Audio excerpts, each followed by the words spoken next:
for the figs to come on the tree. And the scripture said there's a time and season for everything under the sun. There's a time to plant and it's a time to reap. And he didn't even know it was time.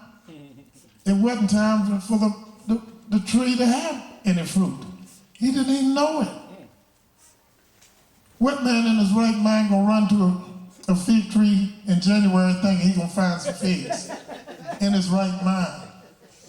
I don't know if it was January, but it certainly, the narrator certainly lets us know he didn't even know, it wasn't even a season for it. And he didn't even have common sense. And we of Israel, not only do we have common sense, but we got uncommon sense. Because everybody got common sense, that's when they call it common. But to understand Yahweh, you need uncommon sense. You got to really apply yourself and study.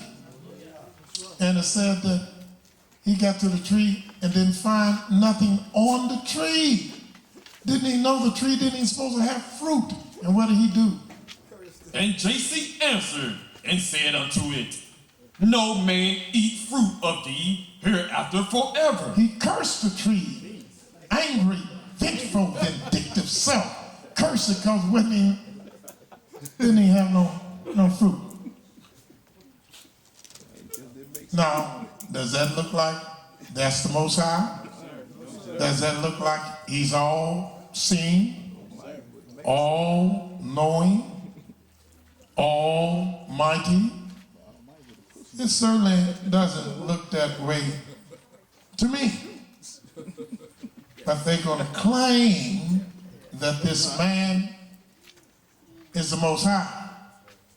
They're going to claim that this is the Prince of Peace that was spoken of in the book of Isaiah. When it says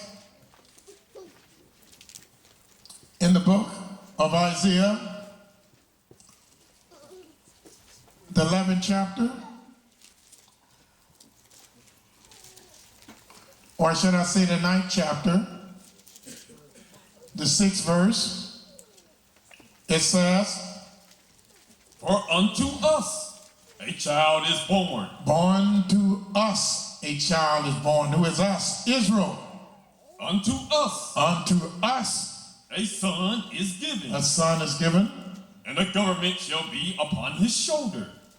And his name shall be called Wonderful Counselor. His name shall be called Wonderful Counselor. Christ in the New Testament was never called Wonderful Counselor.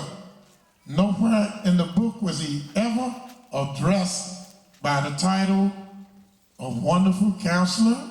Of the mighty Elohim. Of the mighty Elohim. Of the everlasting Father. Of the everlasting Father. The Prince of Peace. Nowhere was he ever called the Prince of Peace. Matter of fact, not only is he not the Prince of Peace that was spoken of in the book of Malachi, Zechariah, and Isaiah, he said that he come not to bring no peace on this earth. And we find that, gentlemen, in Matthew's.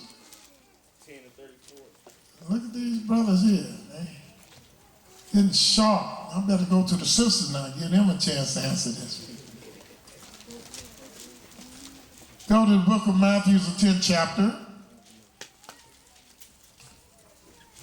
the 34th verse. It says, think not. Think not.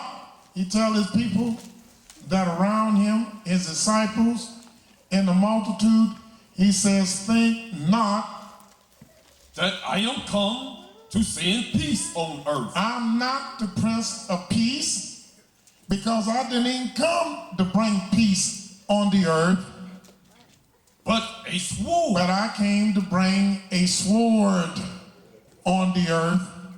For I am come to set a man at variance against his father. I come to set a man against his father, and the daughter against her mother. That's how you know you got the Spirit of Christ in the household. Fussing and cutting and stabbing and cutting and bentling and fighting. Oh yes. Well, let's see if that's what it said. He said, if my spirit is in the house, I come to do what?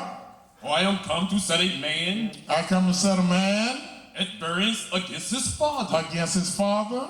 And a daughter against her mother. And a daughter against her mother. And a daughter-in-law. And a daughter-in-law. Against her mother-in-law. Against her mother-in-law. And a man's foes. And a man's foes. Shall be they of his own household. Shall be they of his own household.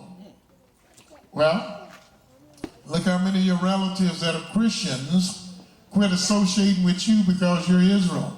That's right. You didn't quit associating with them because they're Christians. You know they just lost people and you still want to try to help them. Because Yah keeps making a way out. But they don't want to talk to you. You can't bring this up. Don't talk to this in my house. You a devil. And I got to wipe the feet, dust off my feet and walk out. You're not even come. If you don't accept him, what do you think all the Christian crusades was about? All the killing and whatnot. What do you think happened during the Spanish Inquisition? What do you think that was about? All the bloodshed was brought in the name of Christ.